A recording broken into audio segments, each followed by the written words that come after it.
Olá, tudo bem? Meu nome é Kevin dos Santos Lima, sou graduando em licenciatura em Ciências Biológicas e venho apresentar o trabalho cujo título é Investigando o conservadorismo filogenético de nicho no clado Scali do gênero Micograma, Polypodiaceae. Então aqui a gente investigou é, o conservadorismo de algumas espécies e tentamos entender se a espécie que está hoje conservou o nicho de sua espécie ancestral. Para entendermos melhor o contexto de todo o trabalho, precisamos entender o que é nicho ecológico. Nicho ecológico nada mais é a junção de vários fatores que contribuem para a existência de determinada espécie. Ou seja, para uma espécie existir em determinado local, ela precisa ter vários fatores ambientais, como temperatura, pH do solo, umidade do ar, entre outros fatores que permitem que aquela espécie exista naquele local. O nicho ecológico daquela espécie é aquele com esses fatores que determinam a sua distribuição. Podemos dizer que o nicho ecológico, didaticamente falando, é a receita ideal para que aquela espécie possa existir naquele local. A modelagem de nicho traz como uma ferramenta onde nós podemos usar para entender melhor a distribuição das espécies. Então, para fazer uma modelagem, nós pegamos os pontos de ocorrência onde aquela espécie ocorre. Com os pontos de ocorrência, nós sabemos o nicho ecológico dela e entendemos quais fatores ambientais, quais variáveis ambientais aquela espécie precisa para existir. Com isso, com vários pontos de ocorrência, nós podemos ter vários pontos e várias variáveis ambientais onde aquela espécie ocorre. Com isso, nós sabemos a distribuição geográfica potencial dessa espécie. Onde por exemplo, a gente vai pegar onde a espécie ocorre, nesse local. Se a espécie ocorre nesse local com essas variáveis ambientais, aonde nós podemos ter um local no mapa com essas mesmas variáveis ambientais? E aí nós podemos extrapolar esse local e investigar se essa espécie também está ocorrendo nesse local que é potencialmente habitável para ela. O conservadorismo de nicho nos permite analisar ou entender se a espécie atual conservou o nicho de seus ancestrais. Então, algumas espécies podem conservar o nicho de seus ancestrais e outras não.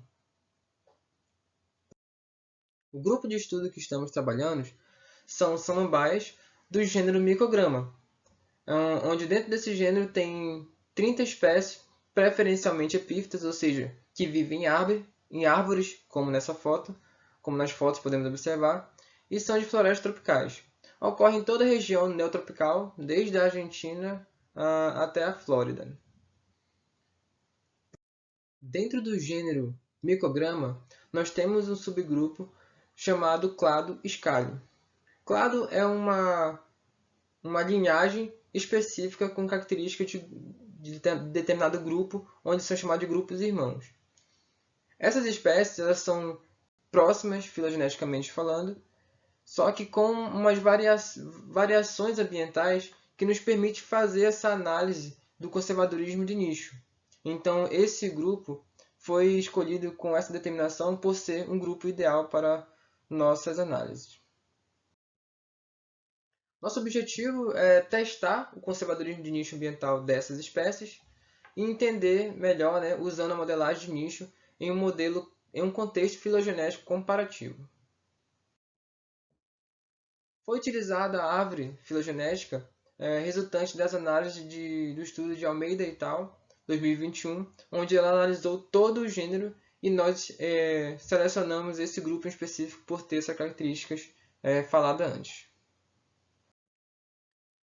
Para obter os pontos de ocorrência, nós usamos sites como GBIF, SpiciLink e Reflora, onde nós pegamos os pontos de ocorrência dessas espécies. Foram baixados 12.000 registros e após a limpeza restaram 6.400 das 7 espécies. Quando falo de limpeza de dados, eu estou me referindo, por exemplo, a remover espécies que se repetem, a remover espécies que não têm coordenadas geográficas, entre outros. As variáveis ambientais climáticas do nicho foram obtidas através do Old Clean. Utilizando o software Maxent, foi feita a reconstrução das áreas de adaptabilidade das espécies. Nossos resultados mostram que nossos modelos apresentaram altos valores de AUC, que são a área sobre a curva dos modelos gerados. Isso significa que quanto mais próximo nossos valores de AUC estiverem de 1, mais confiável é os nossos modelos. Então percebam que nossos resultados, nossos valores, a maioria são 0,9, ou seja, bem próximo de 1. Aqui estão nossos modelos gerados, com todas as 7 espécies, e visualmente a gente já percebe uma variação de nicho ecológico ou distribuição do seu nicho, né? As principais inspeções manuais que nós fizemos dos modelos sugerem que há pouca sobreposição de áreas de adaptabilidade ambiental entre algumas espécies, né? Então, se nós observarmos a espécie Micrograma piloseloides da esquerda e a Micrograma tobagensis, nós percebemos que elas são espécies de um grupo irmão, ou seja, próxima filogeneticamente, mas que elas não estão habitando o mesmo nicho ecológico por completo. Quando nós vamos analisar já o outro grupo irmão dessas duas espécies, que é Micrograma nana, nós percebemos a sobreposição do nicho de nana nas outras duas espécies. Com isso, nós podemos assumir que a Micrograma piloseloides e Micrograma tobagensis pode ter conservado o nicho de nana, sendo seu ancestral, porém parcialmente. Concluímos que nossos resultados analisados manualmente foram satisfatórios por já nos possibilitar entender melhor o contexto de cada nicho de cada espécie. Então, nós podemos fazer comparações entre elas. Nós vamos continuar com as análises computacionais para explorarmos ainda mais esses nossos resultados e expandirmos ainda mais nossas discussões sobre esse trabalho. Precisamos de um supercomputador para fazer uma análise mais aprimorada e entendermos melhor, fazer uma comparação par a par entre a sobreposição dessas áreas de adaptabilidade. Aqui estão as referências e nossos agradecimentos. Obrigado pela atenção.